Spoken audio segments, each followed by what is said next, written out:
in collaborazione con Consorzio Agrario Lombardo-Veneto. Fedeli alla terra.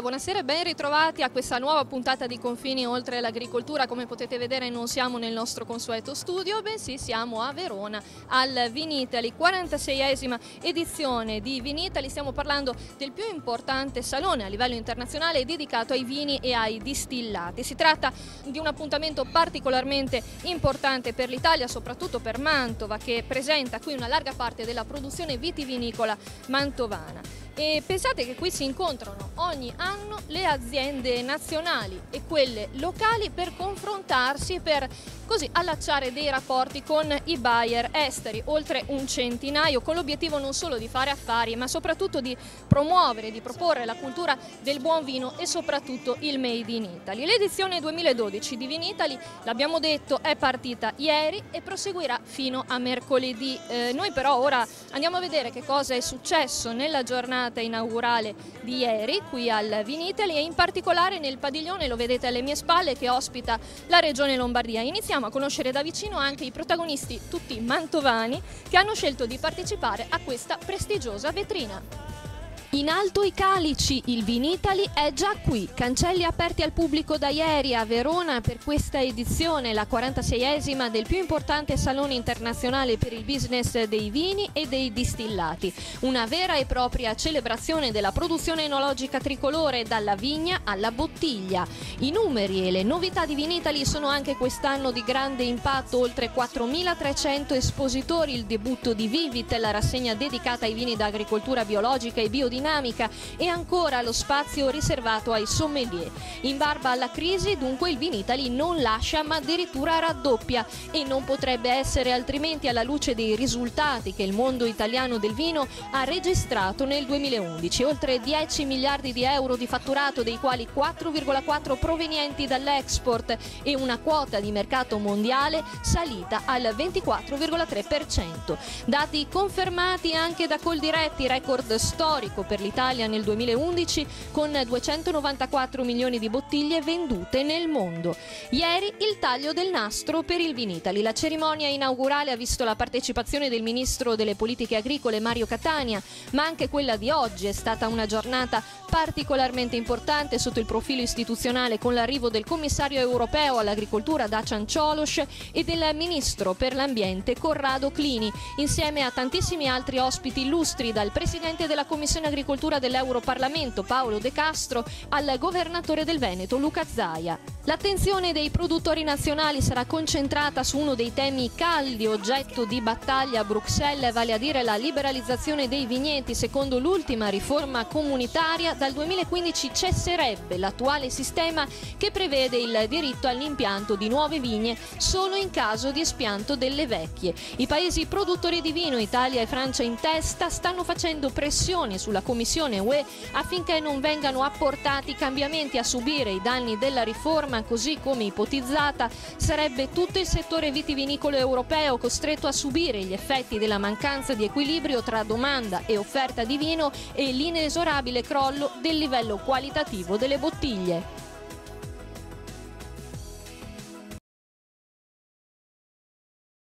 C'è un argomento caldo in questo momento che si sta discutendo a Bruxelles, che riguarda i diritti di impianto.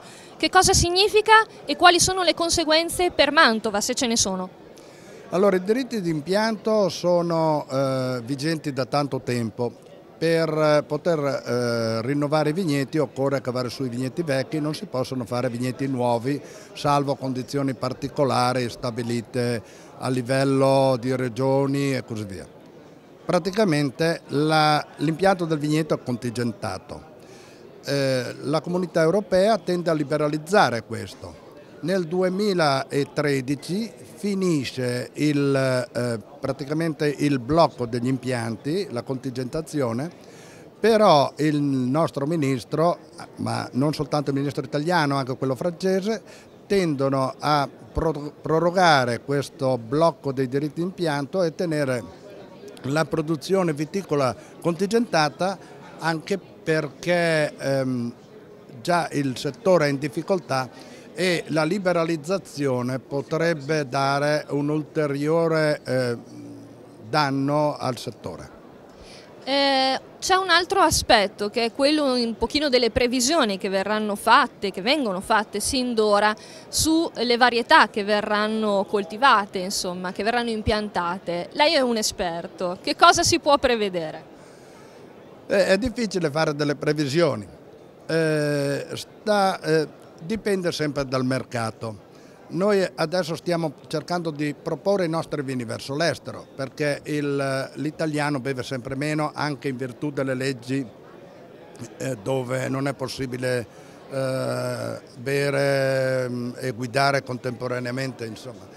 Perciò la nostra promozione è verso il mercato estero. Il mercato estero occorre formare le persone, è difficile far capire la nostra cultura, la nostra conoscenza, far capire che dentro una bottiglia di vino ci sono millenni di storie e dipende sempre dal mercato cosa andremo a fare. Cerchiamo di fare dei vini, attualmente stanno andando i bianchi, però dopo il periodo dei bianchi come al solito ritorneranno i rossi. Adesso vanno i vini internazionali, parliamo dello Chardonnay per i bianchi, Merlot Cabernet per i rossi, con un tocco per i vini, per i vitigni cosiddetti minori, che sono caratteristici di un territorio, per far conoscere i piccoli territori fuori dal resto d'Italia. Bene, naturalmente la Lombardia, in particolare Mantova, non potevano mancare a questa edizione 2012 del Vinitaly e quest'anno sono 224 le aziende lombarde presenti alla Kermesse, 30 le etichette tutte mantovane. Scopriamo allora insieme quali sono. L'intero Pala Expo di 8.500 metri quadrati a disposizione, una superficie espositiva cresciuta sul 2011 del 22% e la più ampia collettiva con stand di 224 aziende. Sono questi i numeri della Regione Lombardia al Vinitaly 2012, una partnership, quella con la rassegna enogastronomica più importante d'Italia, che la Regione considera fondamentale per accrescere la cultura del vino, soprattutto in un momento di crisi e di calo dei consumi interni. A Vinitaly la Lombardia porta una produzione di assoluta qualità, con quasi 2/3 delle etichette con il rango di origine controllata, tra cui 22 DOC e 15 IGT. Mantova, dal canto suo, propone un'ampia panoramica di vini del territorio presso il banco d'assaggio allestito dal Consorzio Provinciale Tutela Vini Mantovani, Camera di Commercio e Provincia di Mantova. 30 le etichette che guideranno i visitatori in un viaggio di sensazioni che comprendono IGP Alto Mincio, DOP Garda, Lambrusco Mantovano DOP, IGP Bianco di Sabbioneta, IGP Provincia di Mantova, dagli spumanti ai passiti, allo Chardonnay, al Cabernet e al Sauvignon. Un viaggio attraverso le varie espressioni di un territorio che dai Colli Morenici all'Oltrepo mantovano esprime la propria identità produttiva secondo spiccate e differenti vocazioni di terreni, clima, tradizioni e storia enologica.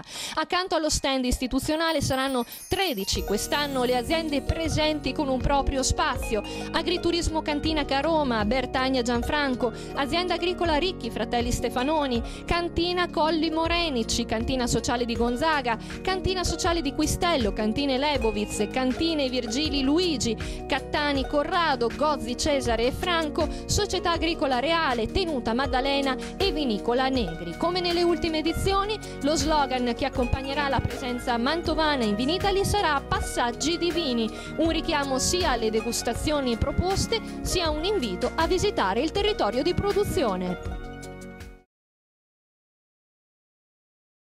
Non poteva mancare al Vinitaly il Consorzio Provinciale di Tutela dei Vini Mantovani, fondato il 3 marzo del 1979, comprende il Consorzio Vini Colli Mantovani e il Consorzio Volontario Lambrusco Mantovano. Oltre ad accertare la corrispondenza fra quantità di uve prodotte e produzioni di vini DOC e IGT e a fornire informazioni e assistenza ai consorziati, promuove iniziative, manifestazioni e studi per diffondere la conoscenza dei vini mantovani. Il Consorzio Provinciale rappresenta i due consorzi di base, del Lambrusco e delle Colline. Oggi siamo in una fase di fusione perché nascerà tra non molto un consorzio unico, quindi che andrà a unificare le due anime del Consorzio Provinciale sotto un'unica bandiera, anche perché i tempi cambiano, quindi c'è bisogno di fare anche questi tipi di cambiamenti. Il compito del Consorzio è quello di promuovere i vini degli associati, quindi di farli conoscere, di portarli nelle varie manifestazioni, nelle varie fiere, nei vari banchi d'assaggio, e poi l'altro aspetto importante è tutelare il prodotto, quindi tutta l'operazione di vigilanza che c'è assieme agli organi preposti da parte del Ministero, ma in buona parte dato in carico ai consorzi, quindi nella vigilanza proprio del vino che viene venduto e soprattutto confezionato. Tradizione e tecnologia. Su questo connubio si fonda la filosofia della fattoria Colombara, tra le maggiori interpreti della produzione vitivinicola delle colline moreniche mantovane. All'ombra dei boschi di Carpino e di Querce, a pochi minuti da Monzambano, l'azienda Gozzi, guidata dai fratelli Cesare e Franco, riscopre ogni anno i profumi e gli aromi di queste terre, reinventandoli attraverso l'innovazione, dagli impianti nei vigneti fino all'affinamento nelle botti di legno. All'edizione 2012 di Vinitaly, la cantina Gozzi si presenta con la sua produzione più importante, a partire dal Rosso Saline, un vino ottenuto da uve Merlot e Cabernet Sauvignon scrupolosamente scelte. Il risultato? Un vino corposo dal sapore rotondo e profumo di frutti di bosco. E a chi preferisce i bianchi, la cantina Gozzi riserva il Colombara, ottenuto da uve Chardonnay, un vino ricco di aromi semplici e primitivi. Cantina Gozzi, dove il vino è prima di tutto una questione di emozioni. Il Vinitaly è anche un luogo di incontro per le istituzioni che ogni anno si ritrovano qui per fare il punto sulla produzione vitivinicola mantovana e nazionale. Sentiamo allora cosa ci hanno raccontato. Vinitaly, edizione 2012, siamo alla 46esima edizione, facciamo una fotografia di quello che è il comparto e settore vitivinicolo lombardo e anche mantovano, visto che noi siamo di Mantova. Sì, a livello generale devo dire con grande soddisfazione, anche se non ho ancora completato la visita di tutti gli stand, anche quest'anno il colpo d'occhio che dà il settore vitivinicolo lombardo è assolutamente eccellente. Noi abbiamo 224 aziende produttrici presenti, un numero molto elevato di etichette, 8.000 metri quadri, dico perché in questi casi anche i numeri danno l'impressione dell'impegno di questo settore, ma la cosa che mi piace di più sottolineare, questo lo dico per tutti e 15 i consorzi lombardi, è la qualità sempre in ascesa, una qualità che ci permette di competere chiaramente a livello nazionale ma anche a livello internazionale. Intercetto anche molta passione anche nella presentazione degli stand, che vuol dire che c'è anche questa voglia di mettersi ulteriormente in mostra, e mi piacerebbe che questo portasse anche a quello che definisco un abbinamento, un binomio d'eccellenza, cioè abbinare i nostri prodotti, in questo caso vitivinicoli, che sono eccellenti, con i nostri territori che sono eccellenti, anche Mantova naturalmente, come tanti altri bei posti di Regione Lombardia. In avvicinamento a Expo 2015 questo potrebbe essere, a livello promozionale, con una ricaduta di carattere economico, un'azione anche molto importante. Però la cosa che mi piace di più è proprio la passione di questo settore e anche il fatto che ci sia questa crescita ulteriore di voglia di dimostrare la qualità che è presente nei nostri vini. Il 2011 è stato un anno difficile per il comparto, ci saranno delle conseguenze, e come uscirà da questa crisi, da questa stagnazione nel 2012? In un momento in cui c'è una crisi, una sorta di crisi a livello generale, non è che ci siano comparti più o meno privilegiati. Devo dire però che il settore agricolo nel suo insieme, ma anche il settore vitivinicolo, in un panorama, dicevo, di recessione, regge, forse perché viene attribuito questo strano aggettivo al settore agricolo, cioè quello di essere un settore anticiclico. Io non ho mai apprezzato troppo questa definizione, perché essere anticiclici bisogna sempre misurare in termini di proporzione, perché se uno va leggermente meglio quando tutto il resto va male, però va molto male quando tutto il resto va bene, alla fine il risultato è negativo. Però sta di fatto che il settore agricolo, ma anche il settore vitivinicolo, in particolare sull'export, come è stato detto benissimo oggi dal Presidente della Fiera Ariello, ma anche dal Ministro Catania, in questo momento riescono a tenere comunque le posizioni. Siamo qua a questa edizione, la 46esima per il Vinitaly, c'è anche Mantova che fa una parte, se non da leone, comunque una parte molto importante. Importante perché quest'anno in particolare è un'edizione diversa, risente di notevoli miglioramenti, ovvero di variazioni, adattandosi al tipo di utenza di questa grande manifestazione internazionale, come è stato ricordato poco fa nell'inaugurazione. Anche il tono dell'inaugurazione è stato molto diverso, più attento al futuro e al futuro di mercati internazionali verso i quali questo nostro settore si rivolge. Mantova ha volumi modesti complessivamente, di qualità, quindi è vero non si escludono i mercati internazionali come mercati di sbocco, ma certamente il mercato locale, cioè un mercato legato alla conoscenza e all'uso del territorio, in particolare del territorio mantovano, per quanto riguarda le due zone, la collina e l'oltrepo mantovano, è certamente il mercato di sbocco prioritario dei nostri produttori. Ma anche per questo i produttori mantovani si stanno attrezzando, perché questo vuol dire non solo offrire il vino e il bere, ma offrire servizi. Servizi vuol dire che il consumatore che giunge nel territorio mantovano deve sapere dove andare, cosa fare, cosa proporre ai consumatori perché possano conoscere la cultura, la storia, la cultura della gente, il modo di vivere. Questa è la proposta complessiva.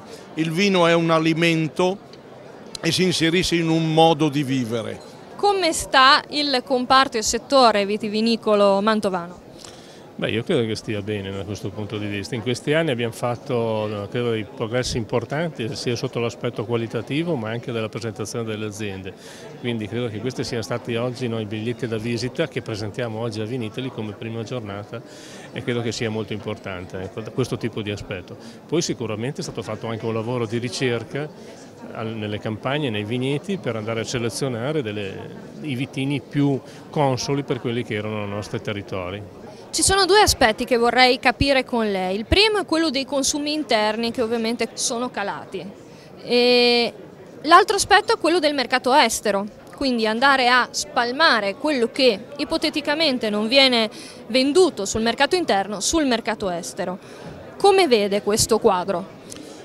Beh, io credo che allora, da un lato abbiamo un mercato interno che sicuramente è stagnante per i numeri, ma è molto dinamico per quanto riguarda le tipologie dei prodotti da questo punto di vista, perché il nostro consumatore oggi anche italiano è alla ricerca di prodotti che siano un po' particolari, non dico il prodotto di nicchia, ecco, ma che abbia delle caratteristiche che identifichi quel prodotto con quel produttore, con quella zona viticola, nel nostro caso Mantova da questo punto di vista. L'estero diventa quasi una necessità. Prima c'erano solo alcune aziende che operavano con l'estero, adesso oramai credo un po' tutte, un po' tanto, un po' poco, comunque tutti stanno intraprendendo questa strada e credo che da una necessità però alla fine secondo me non bisogna neanche poi spaventarsi più di tanto da questo punto di vista, anche perché diciamo saremo di fronte a dei consumatori che non sono così neofiti quanto noi pensiamo da questo punto, perché sono molto preparati da questo punto di vista e credo che la provincia di Mantova abbia anche tutte le carte in regole sotto l'aspetto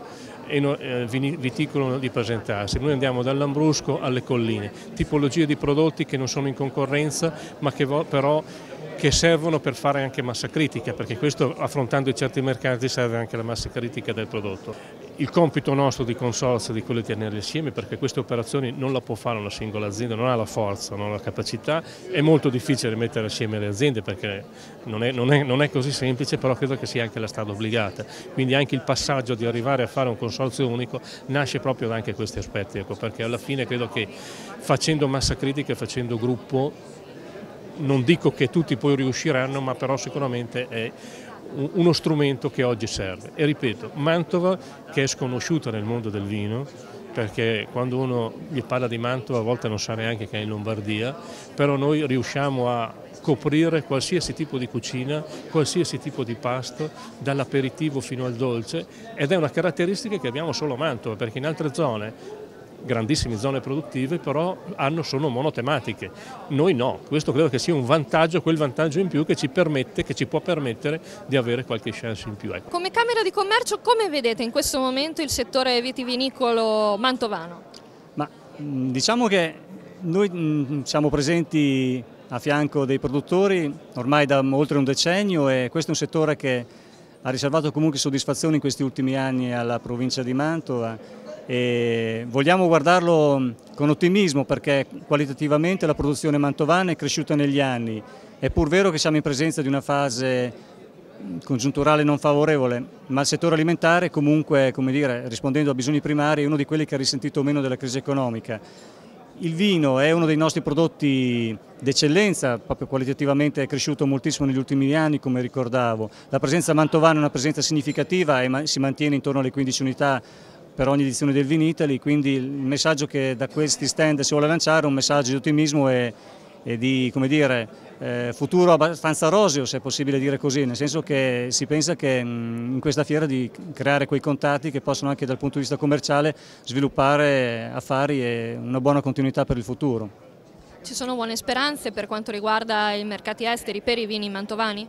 Ecco, questo è un punto su cui vanno investite risorse e va investito tempo. Per adesso il consumo di vini mantovani è abbastanza circoscritto al mercato locale, regionale o sovraregionale. In realtà ci sono molti spazi anche sui mercati esteri. Questa è una manifestazione di caratura internazionale, quindi i contatti che possono essere presi al riguardo in queste manifestazioni sono interessanti. Credo anche per il futuro, come Camera di Commercio, daremo la nostra disponibilità e il nostro impegno per portare anche i produttori in alcune manifestazioni estere di riferimento, ad esempio a Düsseldorf, piuttosto che al Vinexpo in Francia o ad altre manifestazioni in Russia, ce ne sono di interessanti. Insomma, i mercati esteri sono sicuramente quelli più ricettivi in questo momento.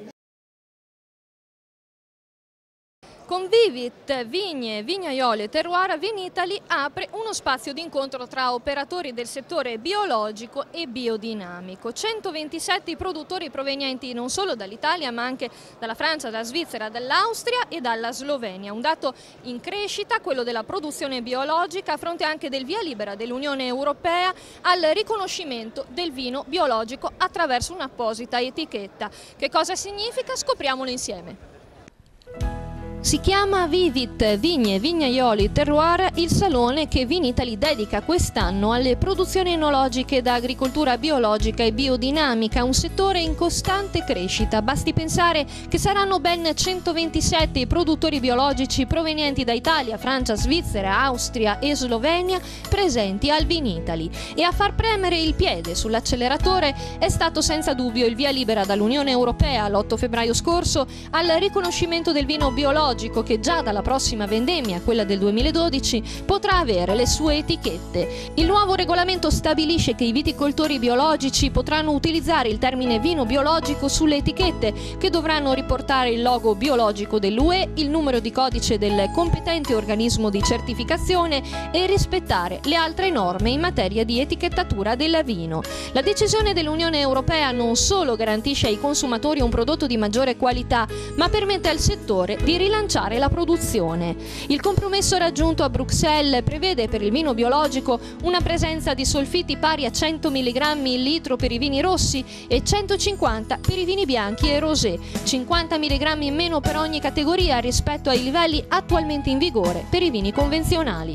Il commissario UE all'agricoltura Dacian Cioloș si è detto lieto che sia stato infine raggiunto un accordo sulla questione. Era importante fissare norme armonizzate per garantire un'offerta chiara ai consumatori consumatori che sono sempre più interessati a prodotti biologici, ha sottolineato il commissario, constatando con piacere che le norme adottate stabiliscono in modo trasparente la differenza tra vino convenzionale e vino biologico, come è il caso per altri prodotti biologici. In questo modo, ha concluso, si dà ai consumatori la certezza che un vino biologico sia stato prodotto applicando norme di produzione più rigorose.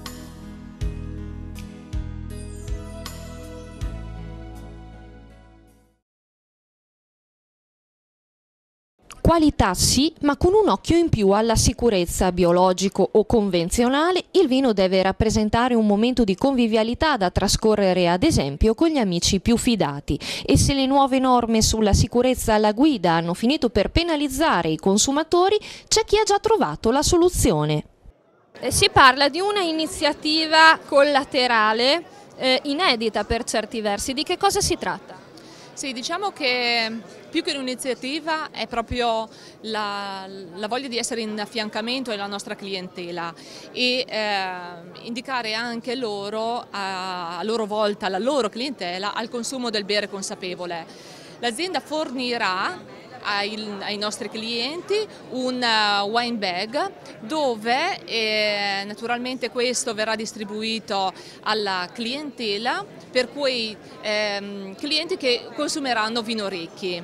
Chi non finisce la bottiglia gli danno la possibilità di portarselo a casa. Questo sicuramente ne va a vantaggio di tutta la filiera.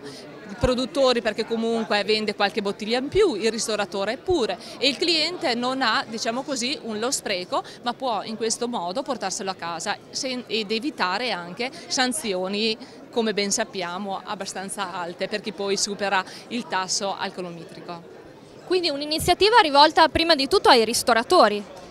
Sì, ristoratori prima di tutto e poi naturalmente sensibilizziamo anche la parte, diciamo così, della distribuzione, tutta la parte, diciamo così, dell'Oreca. Custodita dalle curve dolci delle colline moreniche, l'azienda agricola Ricchi, gestita dai fratelli Stefanoni a Monzambano, è la perla della produzione vitivinicola mantovana. Qui qualità fa rima con ambiente. Ospite d'eccezione dell'edizione 2012 del Vinitaly a Verona, la cantina Ricchi punterà infatti non solo sulle sue pluripremiate bottiglie, bensì anche sull'aspetto ecocompatibile del processo produttivo. Novità di quest'anno l'installazione di un impianto di riscaldamento e raffreddamento all'avanguardia con una caldaia alimentata da cippato ricavato da tralci di vigna da potatura invernale. Inoltre, fra qualche mese entrerà in funzione l'impianto fotovoltaico che porterà l'azienda agricola Ricchi all'autogestione completa dal punto di vista energetico. Una scelta, quella di scommettere sulle energie verdi, che ha regalato alla cantina Ricchi la candidatura al premio Eco-Friendly della Guida Vini Buoni d'Italia del Touring Club Italiano, un riconoscimento che va alle cantine che meglio hanno saputo interpretare la questione energetica. Ambiente ma anche stile di vita. La cantina Ricchi sarà infatti per la prima volta promotrice di una campagna a sostegno del bere consapevole come celebrazione della convivialità. Una sfida per i fratelli Stefanoni che non tradiscono le attese e ancora una volta segnano il cammino della vitivinicoltura mantovana. L'Italia continua a fare passi da gigante sui mercati internazionali, vanno bene anche gli altri principali paesi europei, mentre arretrano per il secondo anno consecutivo i produttori dell'emisfero sud. Record confermato invece per quanto riguarda le esportazioni di vino italiane con 4,4 miliardi di euro grazie alla generalizzata vocazione all'export di grandi e piccoli produttori. Italia sempre più leader dell'enologia mondiale con un incremento della quota di mercato internazionale che è passata dal 21,8 al 24,3% tra il 2010 e il 2011. Lo dice l'OIV, Organizzazione Internazionale della Vite e del Vino, che ha presentato nei giorni scorsi a Parigi il punto di congiuntura della vitivinicoltura mondiale. Arretrano nel loro complesso per il secondo anno consecutivo i paesi dell'emisfero sud, mentre sostanzialmente stazionano azionaria è la posizione degli Stati Uniti. Secondo quanto emerge dal rapporto, l'Italia ha lavorato bene su tutti i fronti, mentre la Francia ha aumentato di poco le quantità pur crescendo in valore.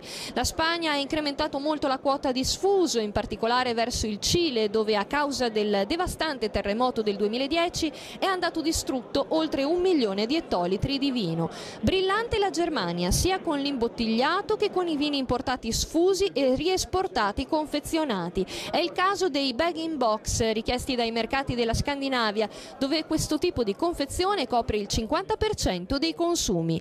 L'Italia è sempre il primo esportatore mondiale grazie anche alla bella performance del 2011, con una crescita del 12% in valore e del 9% in quantità. Stati Uniti, Germania e Regno Unito restano i nostri primi importatori in valore, rispettivamente con 948, 919 e 509 milioni di euro. La classifica cambia in termini di quantità, con Germania e Regno Unito davanti agli Stati Uniti, rispettivamente con quasi 716.000, oltre 338.600 e più di 297.300 ettolitri. Dati che confermano come il vino italiano piaccia nel mondo, ma soprattutto che i nostri produttori meritano la leadership, con una quota di mercato internazionale nel 2010 del 22%. Tutto questo nonostante la crisi economica e una concorrenza forte, ma non sempre all'altezza. Bene, ora chiudiamo questa puntata con una curiosità che arriva dal web. Altro che Cupido, per conquistare una donna serve Bacco. E allora, a dirlo, è una ricerca che è stata condotta da una cantina veronese. Noi andiamo a vedere in che cosa consiste il risultato di questa ricerca e soprattutto a questo punto procuriamoci una buona bottiglia.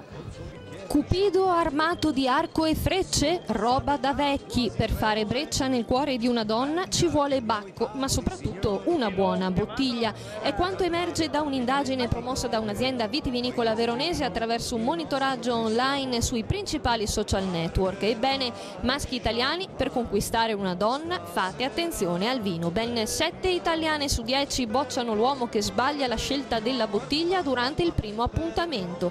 Errori fatali anche l'esagerare con il bere, l'egoismo nella scelta della bottiglia in base ai soli propri gusti e continuare a riempirle il bicchiere senza prima aver chiesto il permesso. Insomma, al primo incontro, per far colpo sulla donna dei desideri, la scelta del vino giusto nel 70% dei casi conta più di un bel mazzo di fiori. Ma allora, data l'importanza che il gentil sesso dà al momento della cena, quali sono gli elementi più importanti a tavola per un primo appuntamento da sogno? Trovare fin dal primo incontro il giusto abbinamento tra cibo e vino sembra essere un buon modo per lasciare un'impressione molto positiva sulla persona che si vuole conquistare.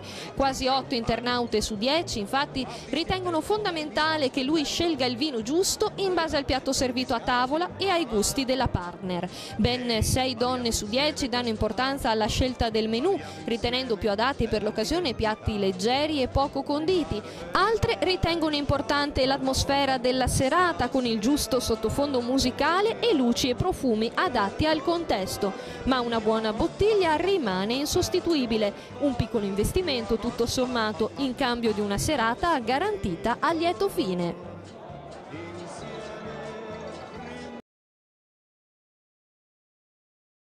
Giovani, leggeri e briosi sono i vini firmati dalla cantina Colli Morenici di Ponti sul Mincio, fondata nel 1959 e oggi tra le portabandiera della produzione vitivinicola dell'Alto Mantovano. Una produzione resa preziosa e inimitabile dai benefici influssi del Garda, che ad ogni vendemmia regalano inedite armonie di sapori e profumi. Da anni impegnata nella produzione di vini di qualità, la cantina Colli Morenici si attiene a un rigido protocollo di autodisciplina, impegnandosi in un costante programma di ammodernamento della struttura. Presente all'edizione 2012 di Vinitaly, la cantina Colli Morenici proporrà al pubblico tutta la sua ricca produzione, dagli spumanti ai prosecchi per gli amanti delle bollicine, ai Garda DOC, Debbio e Bolero ottenuti da uve Merlot e Cabernet. Immancabile il bianco di Custozza, leggero e aromatico, e il chiaretto, un rosé dal sottile retrogusto di ciliegia, senza senza trascurare i vini ottenuti da uve biologiche, nuova frontiera della produzione italiana. La cantina Colli Morenici si prepara ora a conquistare anche il mercato estero con i colori, i profumi e i sapori della produzione tipica delle colline mantovane.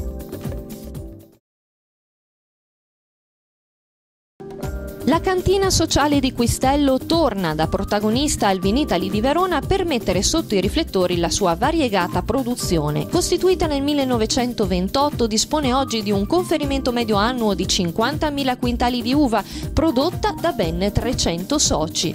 Una storia, quella della cantina di Quistello, all'insegna della tradizione, ma che non dimentica di scommettere sulla modernità. La coltivazione, ad esempio, fa leva su innovativi sistemi di lotta integrata a basso impatto ambientale nell'intento di garantire la genuinità del prodotto. Ne derivano vini dal gusto sapido e sincero, fedeli alle caratteristiche del territorio e della sua gente.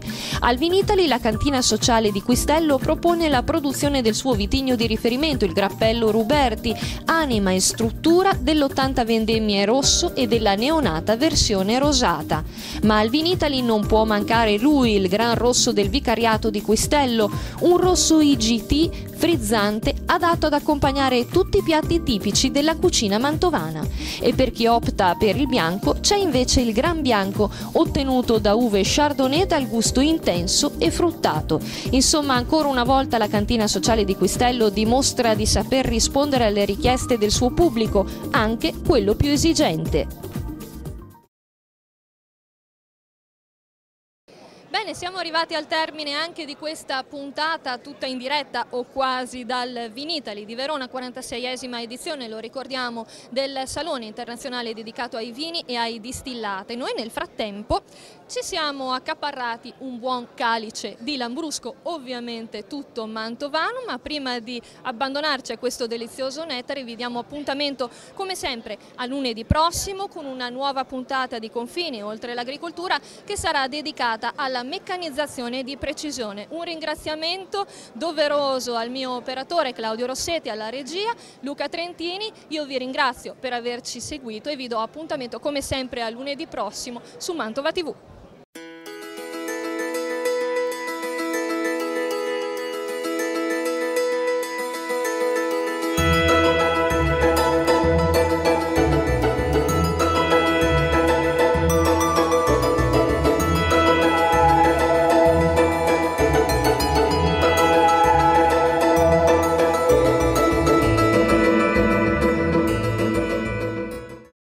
In collaborazione con